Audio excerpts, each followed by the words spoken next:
প্রিয় শিক্ষার্থী, অনলাইন ক্লাসে আবারও তোমাদেরকে সুস্বাগতম জানাচ্ছি। আমি ধনেশ্বর চন্দ্র বর্মন, প্রধান শিক্ষক, পান্তাবাড়ি বালাকান্দি দ্বিমুখী বিশ্ববিদ্যালয়। আজ আমরা নবম দশম শ্রেণীর ত্রিকোণমিতির অভেদের সমাধান সম্পর্কে জানব। চলো, আমরা বোর্ডে একটি সমস্যা দেখতে পাচ্ছি, এর আমরা সমাধান করার চেষ্টা করতেছি। আমরা দেখতে পাচ্ছি যে বাম পাশে দেওয়া আছে tan a divided by 1 minus cot a plus cot a divided by 1 minus tan a equals sec a into cosec a plus 1। এটি আমাদেরকে প্রমাণ করতে বলছে। তাহলে আমরা বরাবরের মতো আমরা কি লিখব? প্রথমে বাম পক্ষ আমরা লিখব, বাম পক্ষ লিখি। বাম পক্ষ দেয়া আছে কি tan a by 1 minus cot a plus cot a উপরে দেয়া আছে, নিচে আছে 1 minus tan। এই জাতীয় প্রশ্নের সমাধান করার জন্য আমাদেরকে খেয়াল রাখতে হবে, যদি সাইন আর কস না থাকে, অর্থাৎ সেক, কোসেক, ট্যান, কট থাকে, তাহলে সেগুলোকে আমরা প্রথমে ভাঙিয়ে নিই। এটি সুন্দর একটি পদ্ধতি। তাহলে আমরা দেখতে পাচ্ছি যে ট্যান আছে, ট্যানকে আমরা ভাঙিয়ে নিই। আমরা আগে টানটা দিয়ে নিলাম। ট্যান মানে হলো সাইন এ বাই কস এ। নিচে দেখো আছে 1 মাইনাস কট এ। কট এ মানে আমরা জানি কস এ বাই সাইন প্লাস উপর আছে কট এ। কট এ মানে হলো কস এ বাই সাইন। নিচে দেখো আছে 1 মাইনাস tan এ মানে হলো সাইন এ বাই কস।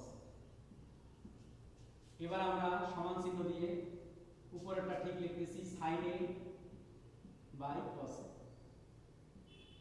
নিচে দেখো লসাগু করা যায়, সাইন এ, লসাগু হলো সাইন এ, এখানে হবে সাইন এ মাইনাস কস এ, এগুলো আমরা জানি।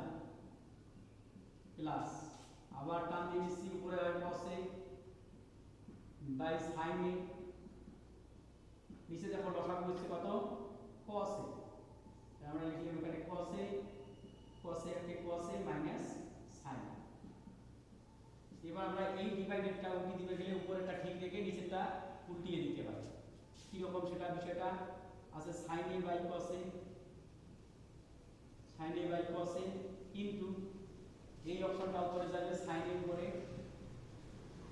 নিচে আসছে sin a minus cos a, sin a minus cos a। তারপর প্লাস চিহ্ন আমরা দিলাম, এই প্লাসটা উপরেটা ঠিক থাকবে, cos a by sin a into কি যাবে উপরে, cos a যাবে উপরে, নিচে থাকে cos a মাইনাস sin, নিচে থাকে cos a মাইনাস sin। এবার দেখো খেয়াল করো, আমরা এই sin এ যদি গুণ করি তাহলে কি হয়? sin স্কয়ারে, sin এর সাথে গুণ করলে sin স্কয়ারের উপরে থাকে cos a, নিচে থাকে cos a into sin a minus cos plus এখানে দেখো cos a গুণ করলে হচ্ছে cos স্কয়ারে sin a into cos a minus sin। এরকম আমরা পাই। একটু আমরা মিশিয়ে দিচ্ছি উপরের অংশটুকু।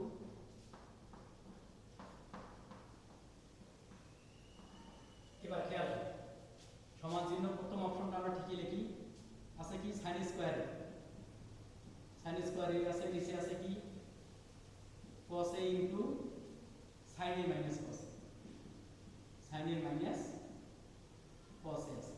তাহলে প্লাস চিহ্ন ঠিকই দিলাম, উপরে আছে কি cos স্কয়ারে, উপরে cos স্কয়ারে, নিচে আছে sin।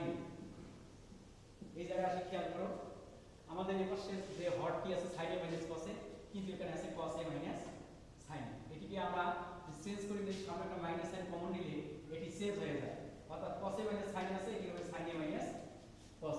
কি হবে? sin a minus cos। এইরকম আরেকটা আমরা লাইন লিখে দেখি, কি আছে উপরে আছে sin স্কয়ারে, নিচে হলো cos a into sin a minus cos। এটি আমরা এই প্লাসে মাইনাসে কি মাইনাস লিখতে পারি, তাহলে cos স্কয়ারে by sin a into sin a minus cos a, sin a minus cos a। এবার আমরা দুটি ভগ্নাংশের মাঝখানে দেখো মাইনাস চিহ্ন দেয়া আছে, তাহলে আমরা এটিকে লসাগু করতে পারি। লসাগু করতে লসাগু করলে কি পাচ্ছি আমরা, এই sin a R cos a মিলে sin a cos a, sin a cos a, আর sin a minus cos a আর sin a minus cos a মিলে sin a minus cos a। এটি আমরা লসাগুতে পেলাম। এবার খেয়াল করো, আমরা লসাগুর নিয়ম জানি, এই লসাগুটাকে হর দিয়ে ভাগ করতে হয়, যা থাকে উপর দিয়ে গুণ। যে cos a cos a বাদ যাবে, কাটা যাবে, sin a minus cos a sin a minus cos a যাবে, থাকবে sin a, sin a আর sin স্কয়ার যোগ করলে হয় sin কিউব a মাইনাস। অনুরূপভাবে একই নিয়মে sin a sin a বাদ গেল, sin a minus cos a sin a minus cos a বাদ গেলে থাকে cos a, cos a R cos স্কয়ারে হয় cos কিউব a। এরকম আমরা পাই sin cube a cos cube a। এটি আমরা বীজগণিতের a cube minus b cube এর যদি আমরা সূত্র করি, কি জানি আমরা, a minus b into a square plus ab plus b square.